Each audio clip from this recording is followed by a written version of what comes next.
오늘은 로마서 강해 23강 모든 분열을 넘어 하나됨을 이루라 라는 주제를 가지고 본문 말씀은 로마서 15장 1절로 33절을 근거로 하여 말씀을 전합니다. 이방인을 위하여 그리스도 예수의 일꾼이 되어 로마서 가장 큰 주제이자 바울이 품었던 위대한 열정은 복음 안에서 하나된 교회가 세상에 복음을 전파하는 것이다. 이것은 바울이 로마 교회에 보낸 이 편지의 결론인 15장의 중심 주제이기도 하다. 첫 번째, 그리스도를 본받아 이웃을 섬겨라에 대해서 알아봅니다. 바울은 그리스도인이 지녀야 할 윤리의 보편적 원칙을 제시하면서 15장을 시작한다. 1절에서 믿음이 강한 우리는 마땅히 믿음이 약한 자의 약점을 담당하고 자기를 기쁘게 하지 아니할 것이라 라고 말한다. 경제적이든 문화적이든 사회적이든 힘을 가진 사람은 자신의 영역에서 약한 사람들을 세워주는 일에 자신의 힘을 사용해야 한다. 자신을 높이고 더 안락한 삶을 살기 위해 자신이 가진 것을 사용해서는 안 된다. 14장의 연장선에서 보면 이 가르침이 교회 안의 관계에 대해 말한 것 같지만 2절에서 이웃이라고 하면서 그 범위를 확대시키고 있다. 우리의 형제 자매는 그리스도인들이지만 우리의 이웃은 누구든지 될 수 있다. 누가복음 10장 25절로 37절 참조. 1. 재정. 재력이 있는 그리스도인들은 하나님이 가난한 사람들을 일으키고 부유하게 하라고 돈을 주셨다는 것을 생각해야 한다. 예루살렘에 있는 가난한 그리스도인들을 위해 모금하는 바울의 논의를 참조하기 바람. 25절로 28절.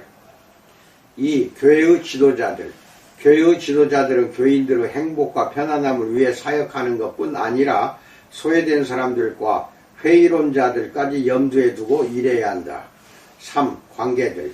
우리는 비슷한 사람들이나 유익이 될 것 같은 사람들 또는 기분을 좋게 해주는 사람들과만 어울려서는 안 된다. 우리를 기진맥진하게 만드는 사람들과도 어울려야 한다. 그리스도인이라면 모임을 대할 때 이들은 내가 만나고 싶은 사람들인가?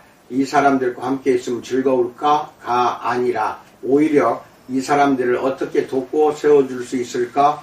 내가 도울 수 있는 사람이 있을까? 라고 질문해야 한다. 4. 거주의 선택.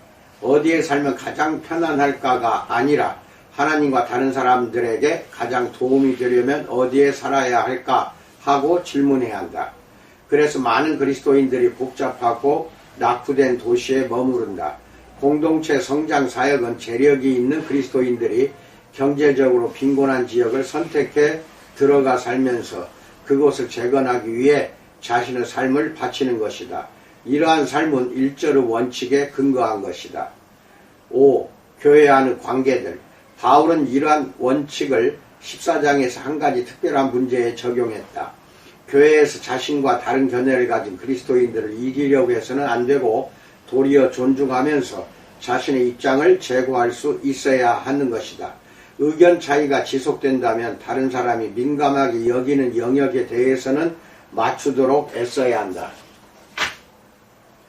바울은 다른 서신들과 같이 로마서에서도 예수 그리스도께서 우리의 모범이 되시고 우리에게 동기를 부여해 주신다는 것을 상기시켜준다.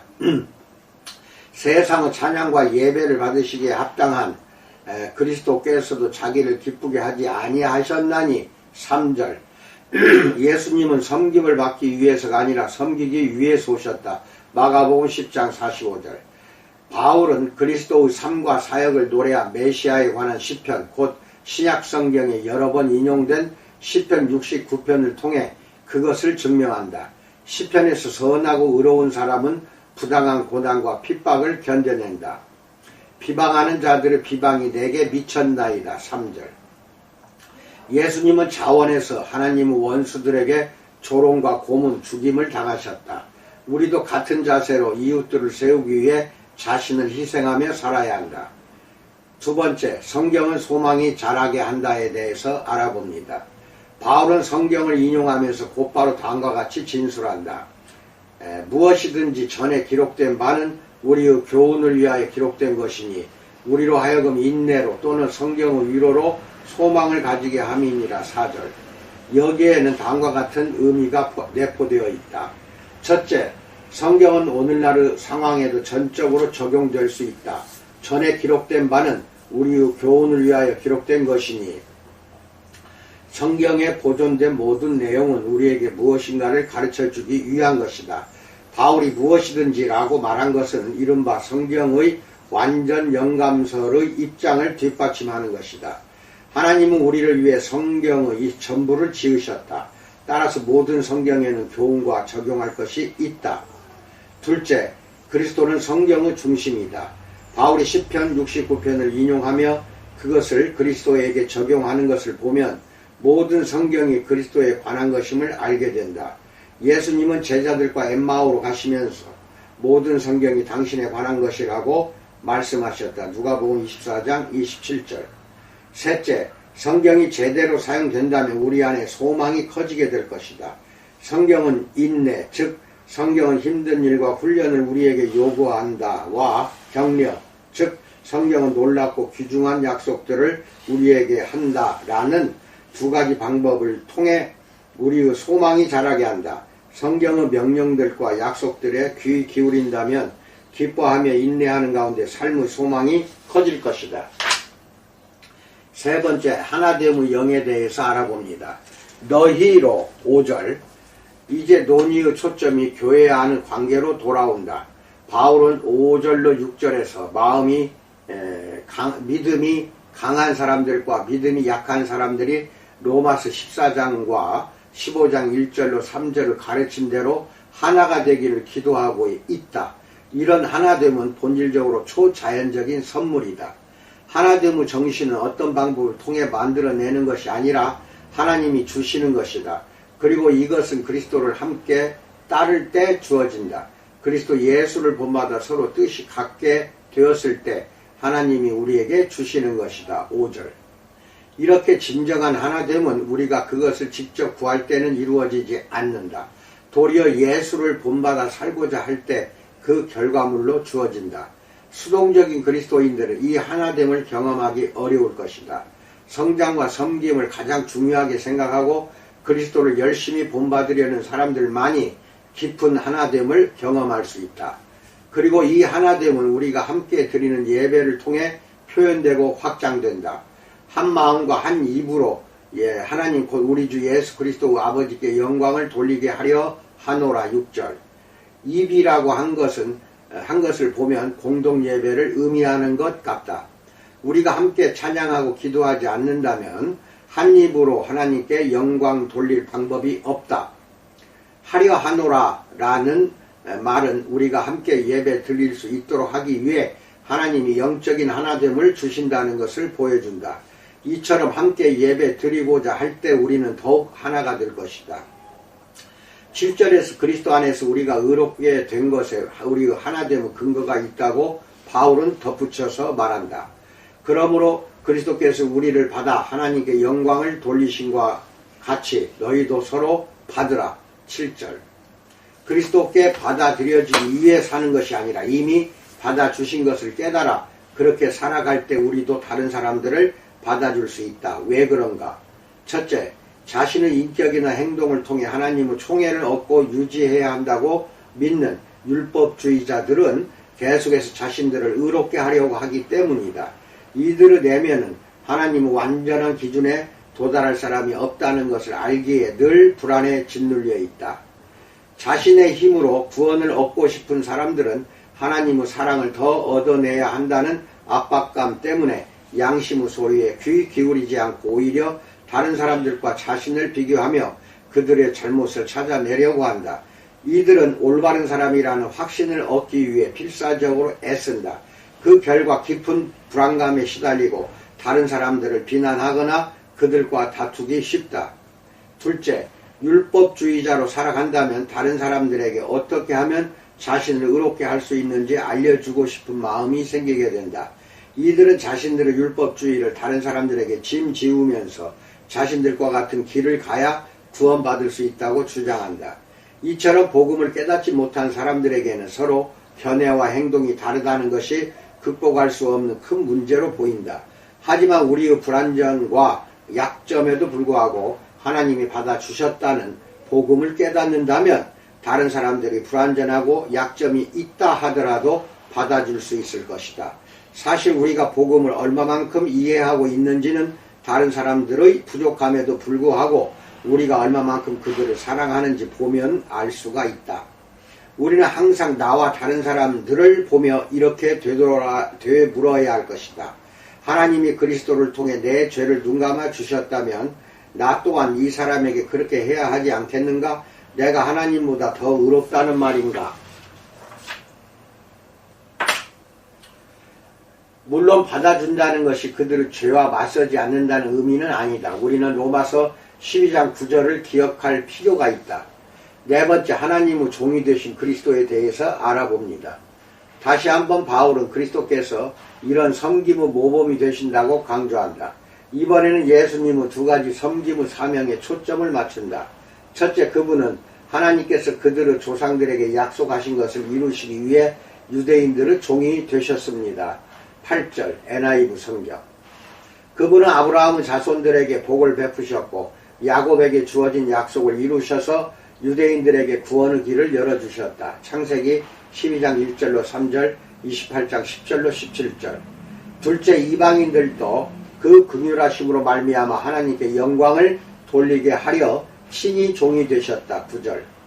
하나님은 유대인과 이방인 모두를 받으셨고 예수님은 복음을 통해 원수된 것, 곧 중간에 막힌 담을 무너뜨리셨다. 에베소서 2장 14절.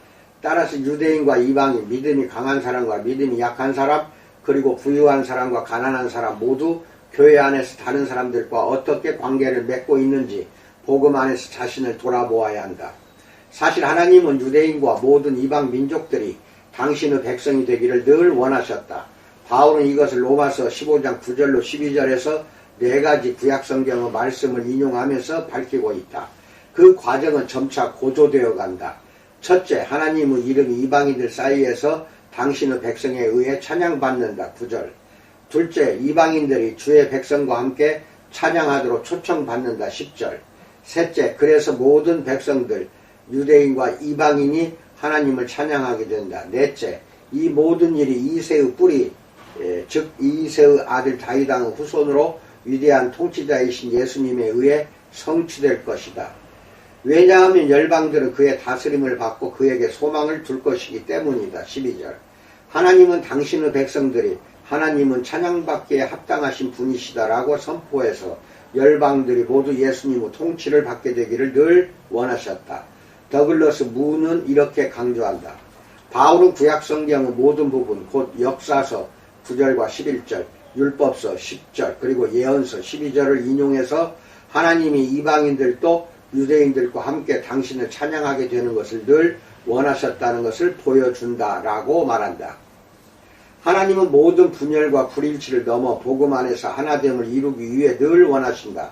로마 교회의 그리스도인들이 유대인과 이방인, 믿음이 강한 사람들과 믿음이 약한 사람들, 부유한 사람들과 가난한 사람들 등을 함께 만나 이새의 뿌리인 예수 그리스도를 찬양할 때 그리스도 예수를 본받아 서로 뜻이 같게 5절 되고 하나님의 계획을 구현해서 그분께 영광을 드리게 된다. 6절.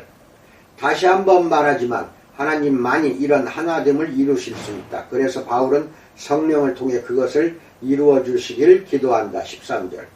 다섯 번째, 사도의 권위로 격려하다에 대해서 알아봅니다. 바울은 어떤 면에서 자신이 지나치게 강조해서 말했다는 것을 알기에 15절. 로마 교회의 하나됨을 위해 기도하고 호소한 다음에 사도로서 가르칠 수 있는 권위가 자신에게 있음을 상기시켜준다. 비록 로마의 그리스도인들을 만나보지는 못했지만 그들이 스스로 선함이 가득하고 모든 지식이 차서 능히 서로 권하는 자임을 나도 확신했다. 14절.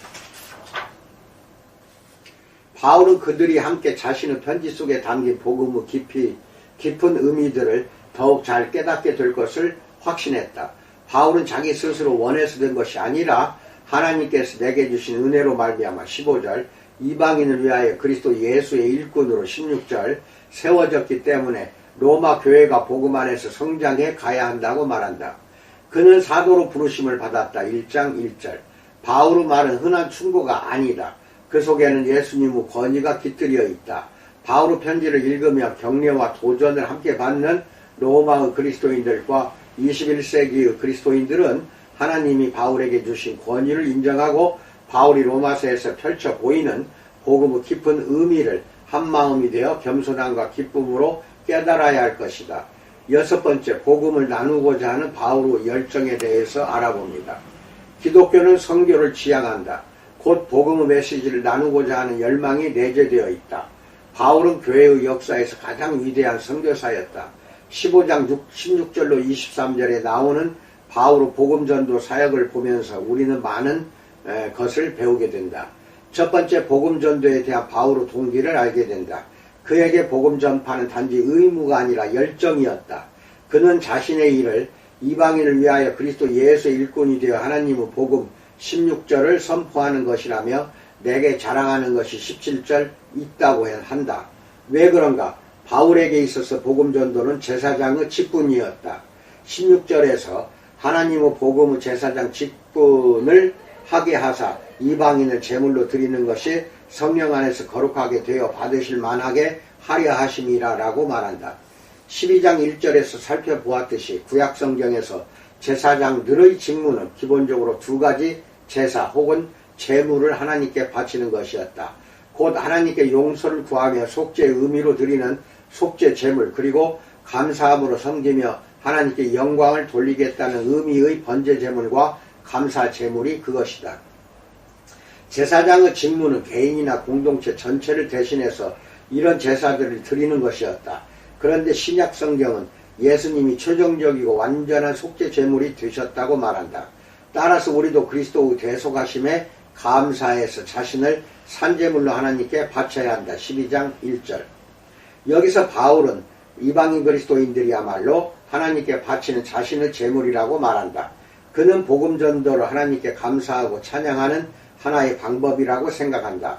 로마서 12장 1절에서 예수님께서 너에게 주신 것에 비추어서 너희 자신을 온전히 하나님께 드려라라고 권면했던 바울이 자신의 복음 전도를 예수님께서 베푸신 것에 대한 보답으로 하나님께 바치는 제물이라고 표현한 것이다.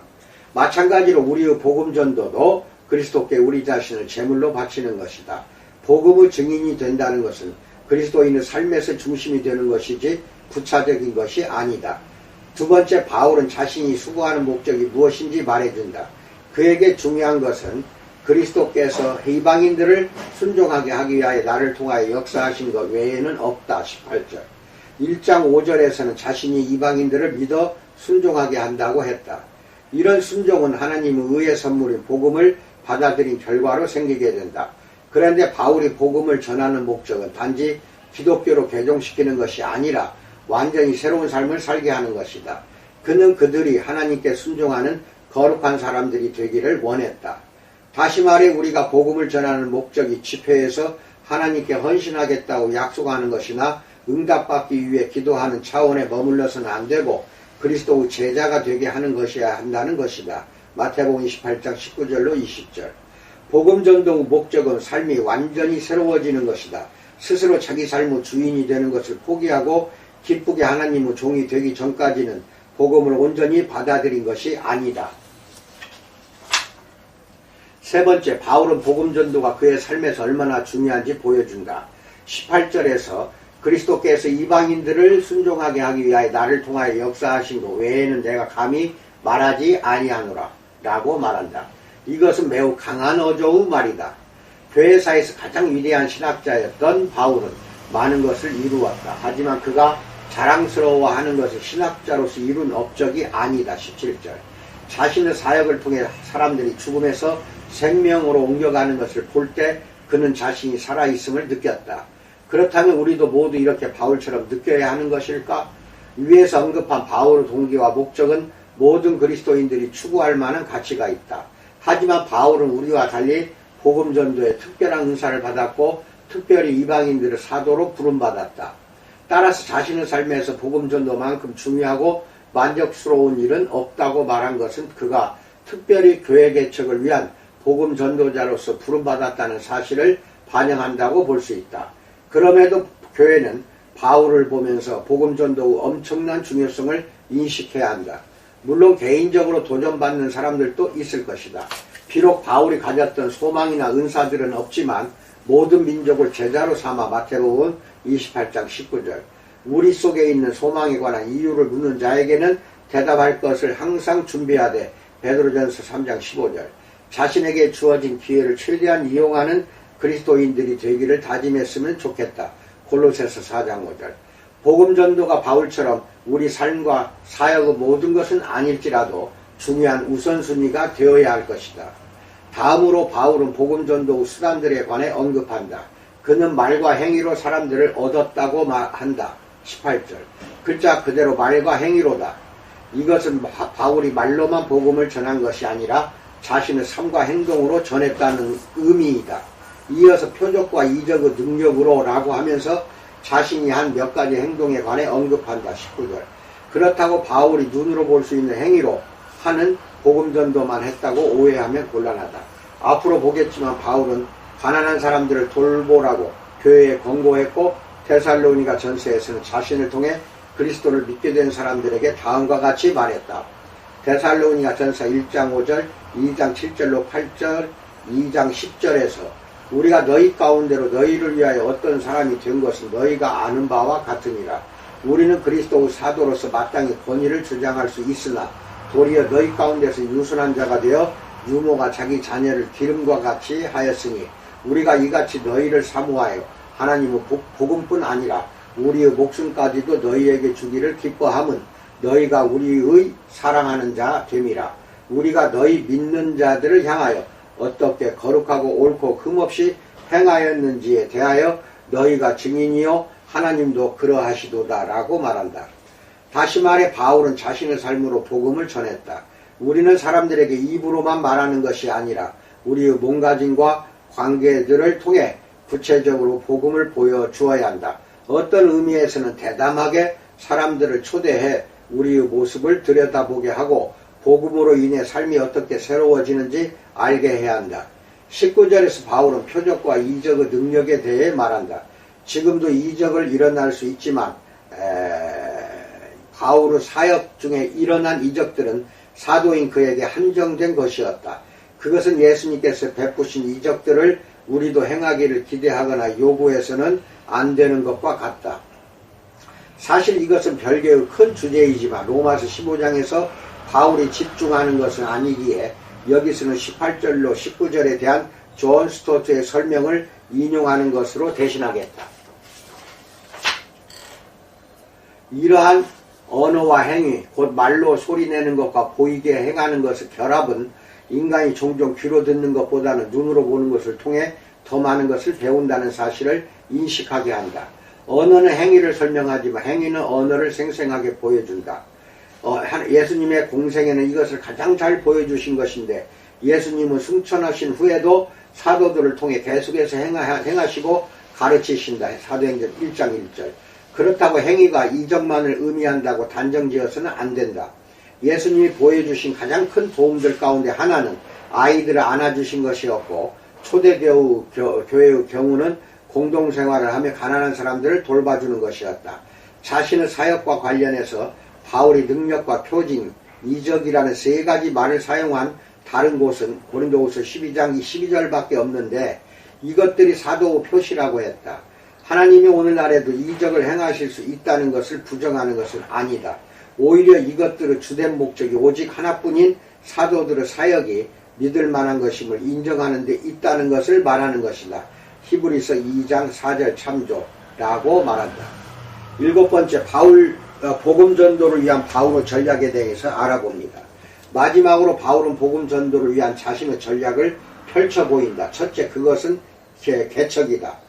20절에서 또 내가 그리스도의 이름을 부르는 곳에는 복음을 전하지 않기를 힘썼노니 이는 나무 터 위에 건축하지 아니하려 함이라 라고 말한다. 그는 그리스도에 대해 한 번도 들어본 적이 없는 사람들에게 가서 복음의 증인이 되고자 했다. 21절. 이런 사실로 미루어 보아 초대교회에서도 많은 전도자들이 다른 사람에 의해 이미 복음을 받아들이고 제자가 된 사람들을 성장시키는 일이나 혹은 이미 복음은 들어보았지만 받아들이지는 않는 사람들에게 가서 일하는 것을 선호했다는 것을 알게 된다. 바울은 복음에 대해 전혀 들어보지 못한 사람들에게 가서 전하고자 하는 열망이 있었다. 그는 복음에서 가장 멀리 떨어져 있는 사람들, 곧 가장 단단한 땅에서 쟁기질하기를 원했다. 바로 이런 이유로 요 로마 교회를 방문하려던 그의 계획은 번번이 좌절되었다. 22절. 왜냐하면 로마 교회는 다른 사람에 의해 이미 세워져 있었고 바울은 개척하는 사람이었기 때문이다. 둘째, 그의 전략은 도시에 집중하는 것이었다. 19절에서 내가 예루살렘으로부터 두루 행하여 일루리곤, 지금의 발칸반도까지 그리스도 복음을 편만하게 전하여노라 라고 말한다. 따라서 이제 이 지방에 전할 곳이 없고 23절 라고 바울은 말한다. 이 말에는 약간의 과장이 있다. 내가 그리스도를 전하는 일을 완수했다 라고 말하는 것처럼 들리기 때문이다. 자신이 전하는 복음을 들어본 적이 없는 수만 명의 사람들이 소도시들과 촌락들에 분명히 있는데 어떻게 이런 말을 할 수 있었을까? 그 해답은 바울의 선교 전략이 주로 도시에 집중되어 있었다는 데서 찾을 수 있다. 그는 소도시들과 촌락을 지나치는 대신 영향력 있는 대도시에 들어가서 자생적인 가정교회 운동이 일어날 때까지 그곳에서 복음을 전했다. 그러면 그가 개척한 도시의 가정교회들이 주변 온 지역으로 복음을 전했다. 그래서 바울은 주요 도시들을 선교의 전략적인 요충지로 생각했다. 한 지역의 가장 큰 도시의 교회를 개척했다면 그 지역에서는 자신의 일을 다한 것이다. 이와 관련해 존 스토트의 부연 설명을 들어보자.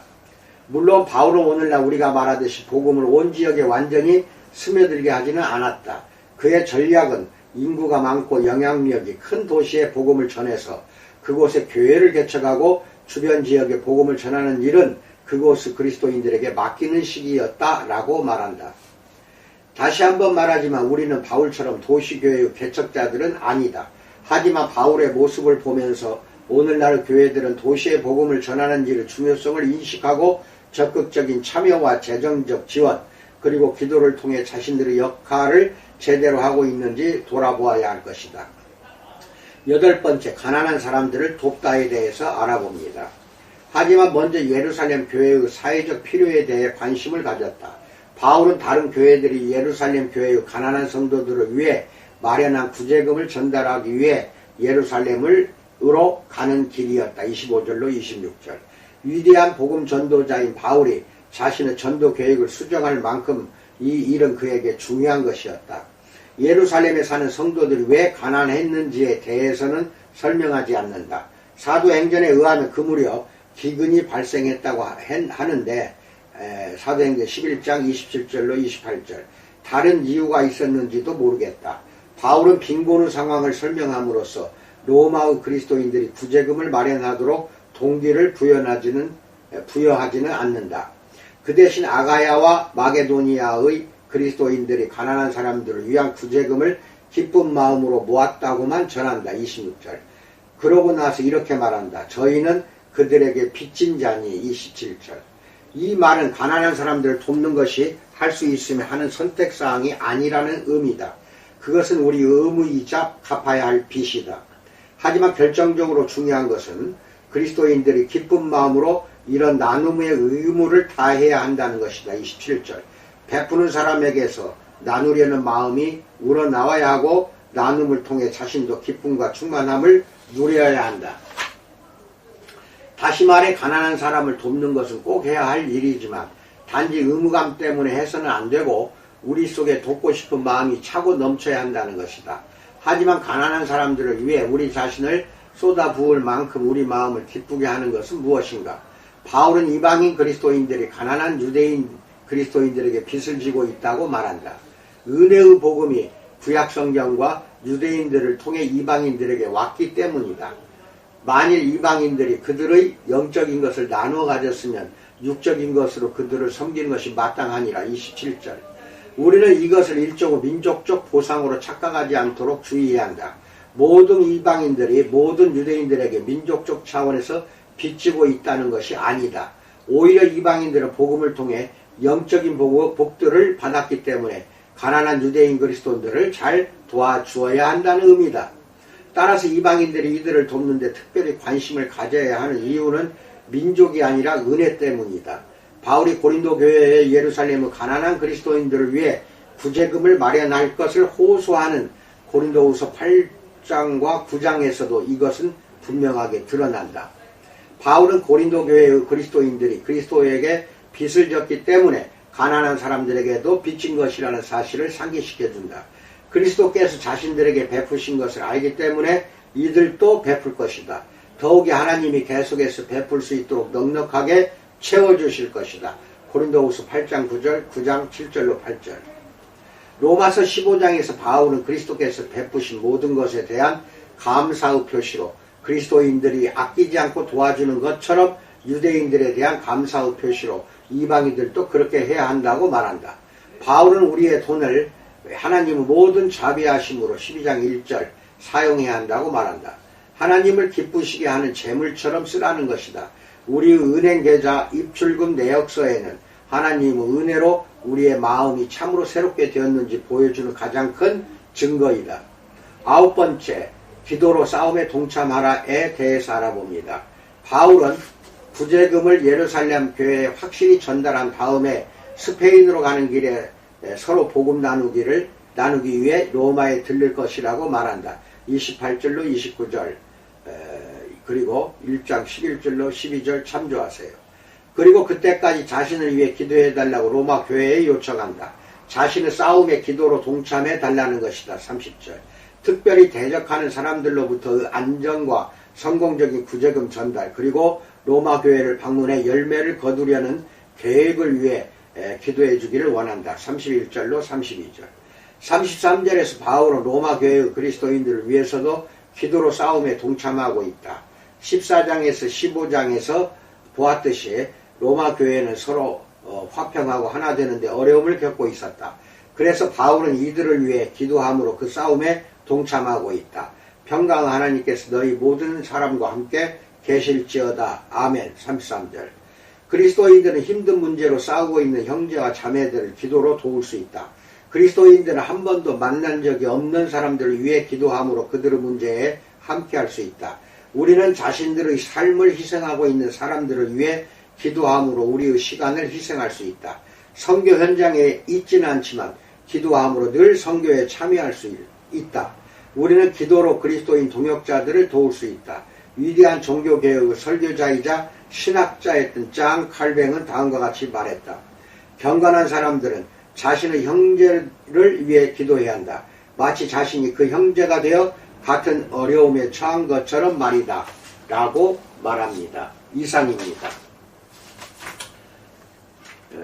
이제 내일 24강은 로마서 전체 본문에 대한 강해가 끝이 납니다. 그동안 시청하느라고 고생 많습니다. 이 모든 것은 여러분을 위한 영상이니 열공하는 거 좌절하지 마시고 날마다 하시기 바랍니다. 간곡히 부탁합니다. 날마다 해야 돼. 듣고 여러분 것으로 만드시기 바랍니다. 오늘 하루도 우리 주님 은혜 속에서 큰 복으로 누리시기 바랍니다. 감사합니다.